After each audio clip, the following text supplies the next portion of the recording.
Hey guys, welcome to the channel. It's Christina here. I hope you have the most amazing day ever. Today I'm going to be talking about autophagy. I've done a previous video on autophagy, so this is kind of going to be a part 2. If you're new to this space, my name's Christina. I'm a naturopath living in Australia, traveling with my family. Hence, you can see my outside, currently coming from New South Wales. So I'm going to be talking about autophagy. I have previously done a video on autophagy, but there were some really great questions that came from that. So I thought, I need to explain this even more. And I think some really great questions came and some really interesting things came from my video on doing a sardine fast. So I am again doing another sardine fast just to see what benefits I get this second time round, and watching and looking what's happening with my body as well. Now, there were a couple of things that happened with the sardine fast. I got a lot of criticism from people going, that's not a fast. And I'm like, hang on. That's not a fast under what your current perceived definition of a fast is, which is to eat no food. But even an eat no food fast is actually not a nil by mouth fast. It is a water only fast. That's what most people think. And some of those people will do coffee while they're having a fast. And in my world of naturopathy and nutrition, a fast qualifies as a whole bunch of different things. So you can do a broth fast where all you're doing is consuming broth. You can do a soup fast or a liquid fast where you're having broth, liquid, soups, coffee, teas without any sort of, milk and those types of things in it. You can do what is known as a specific eating fast. So the sardine fast is a specific food fast where you're just eating sardines and you're fasting from everything else except for water. You can do a dry fast where you're fasting from everything including water. Now, I'm not recommending you do those, but that's another type of fast. There are all sorts of different types of fasts that could be taking place, and we utilize them for a whole range of different things. So if somebody's got leaky gut, for example, I might request them to do a broth fast, and maybe a 24-hour broth fast or a 3-day broth fast where they're consuming warm brothy liquid, but that's all they're consuming. Now, the reason that I might do that is because, especially if it's meat broth versus bone broth, then that's going to exponentially increase the benefit and the healing to that gut lining, because meat broth is packed full of what's known as L-glutamine. Now, L-glutamine is the only nutrient that those enterocyte cells of the gut lining actually consume for themselves. Their job mostly is actually to take things from the digestive system and move them across into the bloodstream. And for them to be healthy and well, they have to have their food, which is that L-glutamine. So for that reason, I might actually get them to do a broth fast so that we are exponentially increasing that. We're healing that gut lining really, really quickly by reducing the trauma of other foods like fiber, etc., on that gut lining, and we're exponentially increasing the amount of food that's provided to that gut lining. Now, then there are all sorts of other different fasts, and we would do them for different reasons. The sardine fast is a fast that actually causes autophagy. Now, I wanted to go into this a little bit more because autophagy, generally speaking, if you've got a healthy and well metabolic system, you will get into autophagy by simply not eating. By not eating, you're going to most likely tap into your fat cells, and those fat cells are going to create, from those fat cells, you'll create ketones, and that will be your food source. That's what your mitochondria are going to do when there's a lack of carbohydrates and a lack of food that's taking place. Now, when it comes to somebody who has insulin resistance, meaning that their body is holding on to and resisting the effects of insulin on the cells, so normally insulin is a lock and key scenario. So insulin opens the doorway into the muscles, and then it will funnel in glucose into those muscles. Now, when you've developed insulin resistance, it's often because you have consumed far too much glucose or carbohydrate-rich foods, and your muscles are like, we're not listening anymore. We don't have any more room. Stay away. Don't give us any more, because we just don't have any more capacity for it. So the lock starts to not work so well, and you have to have more and more of that lock, or the key, which is insulin, to open that lock. And so that happens over a period of time. Now, for some people, that starts at the time when they start to mature and go through hormonal changes through puberty. For others, it can start later. For others, it can start after a traumatic event that's happened in their life. They've been in a car accident, for example, etc., etc. There's a whole bunch of reasons why it can start. But essentially, it's that there's too much glucose around. The insulin has to pump itself up even more in order to get those locks to work. Now, there is this seesaw balance between insulin and glucose within our bodies. Now, I just want to say our bodies are doing the best that they absolutely can with the available resources that they have been given. And we and our environment and our social constructs are the things that actually give them those resources. And so if they're struggling, it's because we need to change something. Now, for somebody who's got insulin resistance, you can do a water fast, but you might not actually get into autophagy. Now, if you're not entering into autophagy, you're not going to be getting all of those beautiful benefits that we want to receive from autophagy. Now, this is the reason that I get my patients to actually get a blood glucose monitor that is able to test ketones as well. And I'll put a link down below. There's one that I particularly use. There's a couple of others that are quite good as well. I'll put some links below for those particular ones that you can purchase on Amazon. Now, I usually get my patients to get a blood glucose monitor that does ketones and a few other little bits and pieces, just depending on what their health issues are. So if they are someone with asthma, I'm usually going to get them to get a pulsometer. I think everyone should have a pulsometer. I'm also going to get them to maybe get a blood pressure machine and those types of things so that they can really monitor themselves at home and adjust really quickly and effectively without the stress of like, oh, am I doing something wrong? Is it catastrophizing and getting bad? Anyway, so generally speaking, I'll get them to get a blood glucose monitor that tests ketones. Now, the reason for this is that that actually is a much more accurate way for us to determine, are you entering into autophagy?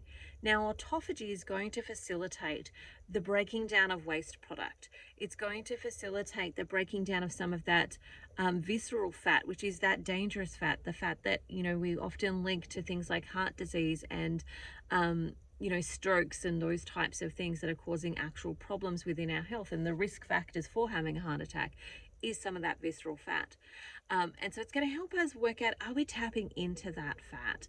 Are we actually getting the benefits of autophagy?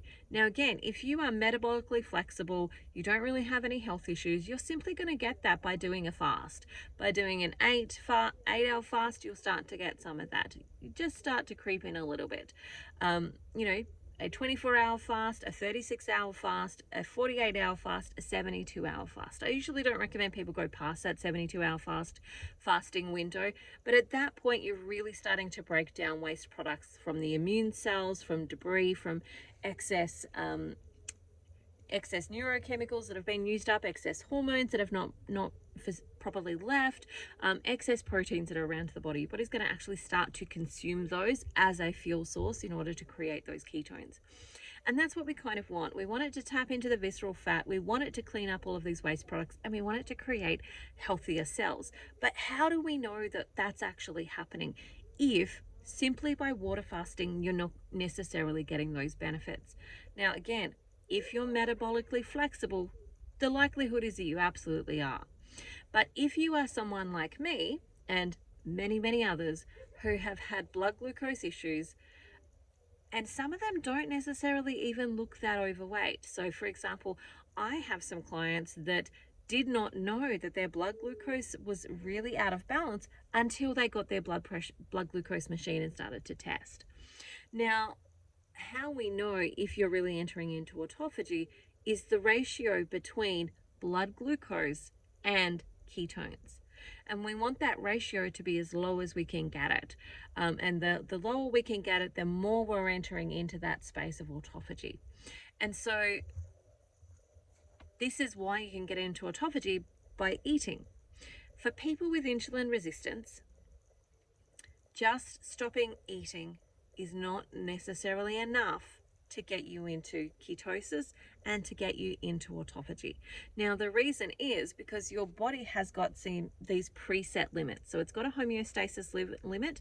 We all have one. So if you're finding that you are struggling to lose weight or gain weight, your preset limit in your brain is this is how much you weigh. So it will aim to keep you within that weight range until something dramatic changes, something drastic changes.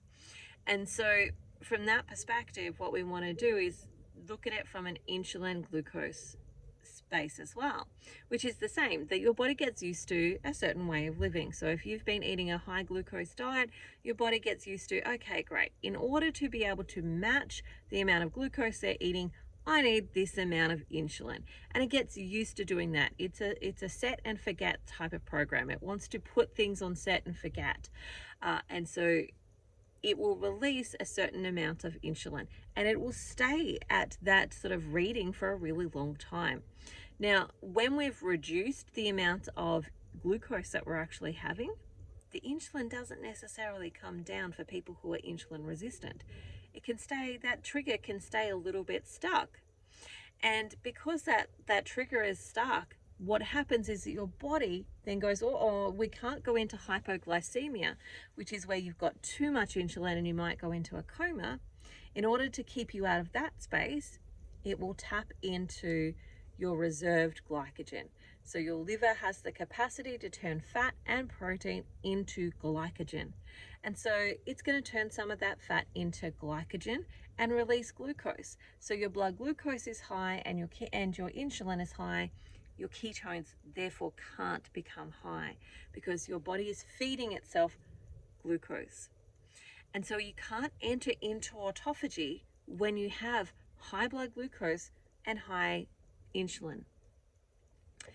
There is a pathway to get around that, and that is with short chain and medium chain fatty acids or triglycerides. They bypass the normal digestive process and they can get straight into the mitochondria, in which the mitochondria, with that stimuli, creates ketones. Ketones are how you get insulin down. They are the things that actually trigger the reduction of insulin. So as that insulin starts to come down, your body or your liver doesn't need to produce as much glycogen to keep you out of that dangerous space of falling into hypoglycemia. And so from that place there, you're actually then able to enter into autophagy. As ketones start to become present, we're able to enter into autophagy. And so Dr. Boz talks about this a lot on her channel. She has what she calls the Dr. Boz ratio, but essentially it is just the ratio of glucose minus the ketones. Now, if you're in Australia, we test our blood glucose on our finger monitoring machine in micromilliliters.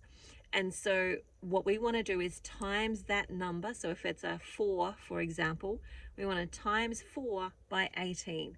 And that's going to give us the right number in order to do the dividing part of that mathematical equation. And our goal is to be under 100. Over 100, we're not into really autophagy, and we're not going to be getting the benefits of autophagy. Under 100 to around 70, we're just in light autophagy. We're just starting to get some of that cleanup taking place. We're just starting to get some of those benefits of autophagy. And then once we move between 70 and 40, we're actually starting to enter into what's medium autophagy. We're starting to get some of those benefits at a medium rate. And then under 40, we're getting that in high autophagy state, and we're getting high benefits of autophagy at that point in time. And so from that space there, what we're wanting to do from a fast is actually get the benefits of autophagy. And in this discussion where people are going, you're not doing a proper fast, stop calling it a fast because you're just eating sardines. That what they don't get is that a fast authentically is entering into autophagy or creating some other specific purpose. or some other specific thing. So we can do technology fasts where we're giving our body and our brain a break from the dopamine hits of technology. We can do a fast from all sorts of different things in our lives that are going to give us specific benefits. A sardine fast is going to give us the specific benefits of autophagy, because we need to tap into those fat cells and reduce the insulin. Otherwise, we're not getting the benefits of autophagy. And a lot of people, unfortunately, have gone carnivore, have gone keto, and done or even intermittent fasting, have started to implement intermittent fasting. And what will happen is that you'll get to the point where you get rid of some of that subcutaneous fat. So your subcutaneous fat is just the fat that sits underneath your skin. It's between the skin and the muscle layer. That's where the subcutaneous fat is. The visceral fat is between the muscle and the organ areas, and that is the fat that's harder to get to. That is the resistant fat, and that is the fat that is most likely going to be creating damage when it comes to oxidative stress, when it comes to heart disease, all of that type of stuff. And it's the fat that we really want to be getting rid of for our health benefits. And so what will happen is, if you just go on an intermittent fasting program and you haven't dealt with insulin resistance, what's going to happen is you'll get rid of some of the subcutaneous fat. So you will reduce some of that fat, you will relieve and reduce some of that excess weight that you have, but you'll get to a point where you really struggle to go past that. And that's because insulin resistance is keeping you out of that space of tapping into that visceral fat.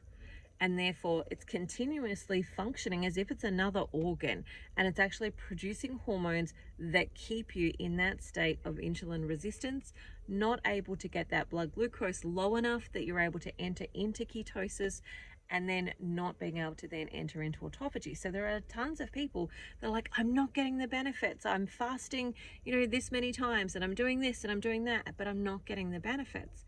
And it's often because insulin is playing a major role in actually whether you're able to enter into ketosis. And I really like to not just guess. I really like to go back to the bloods and actually just figure out, am I entering into ketosis? Because the ketone P sticks will only work for a period of time. If you're serious about getting into ketosis, they're only going to work for a short period of time, and then your body stops releasing ketones via the urine. The breath one is not going to work for ever and a day. It'll work for a short period of time. The one that consistently works, it provides the results and the information, is the blood glucose one. So if you're taking this as a serious health journey, then I would suggest you actually start to look at getting your own blood glucose monitor. And again, I'll drop some links below on ones that I recommend here in Australia. There are certainly ones overseas as well that you can get if you're outside of Australia. I might pop in some links there for ones that I would recommend.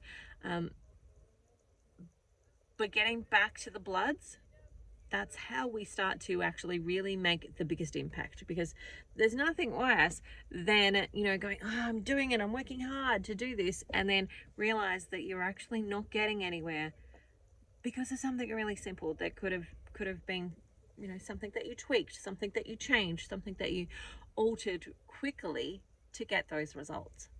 All right, that's it for me today. I hope you have the most amazing day ever. If you do have any more questions, please pop them below. I would love to answer them and come back to them for you. Bye for now. Have an amazing day, and I'll talk to you soon. See you later.